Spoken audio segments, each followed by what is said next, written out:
Ya, kalau tidak sholat di samping kuburan nggak pernah khusyuk. Kabeh kuja nanggroh sampai Mekah kuja.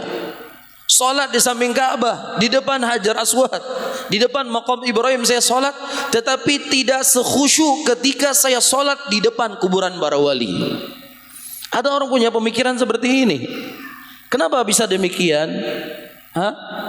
Dikarenakan memang sugesti hatinya itu sudah terikat dengan kubur. Dan seseorang itu memang demikian. Hati seseorang itu tergantung dengan apa yang dia ikat. Iya, karena memang dia terlalu menokohkan seorang penyanyi. Ya, ketika datang penyanyi tersebut di atas panggung, bisa-bisa dia pingsan. Saking terharunya, saking senangnya, idolanya ada di hadapannya.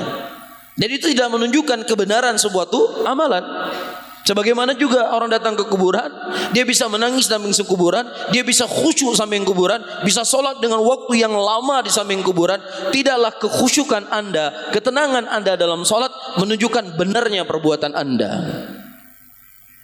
Tapi benarnya sebuah perbuatan apabila perbuatan itu sesuai dengan dalil dari Al-Quran dan sunnatin Nabi SAW.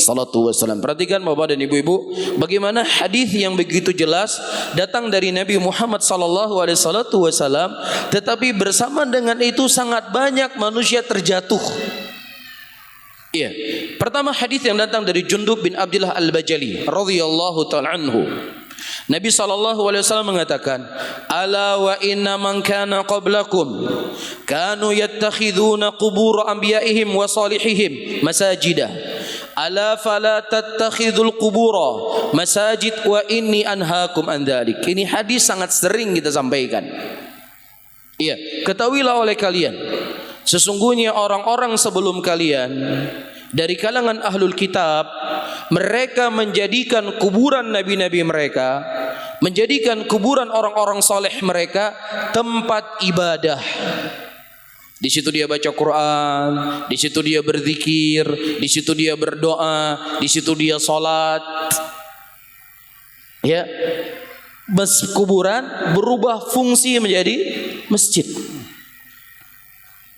Iya, makanya kalau ada haul wali fulan, wali alan, wali fulan dalam waktu satu tahun itu kuburannya penuh.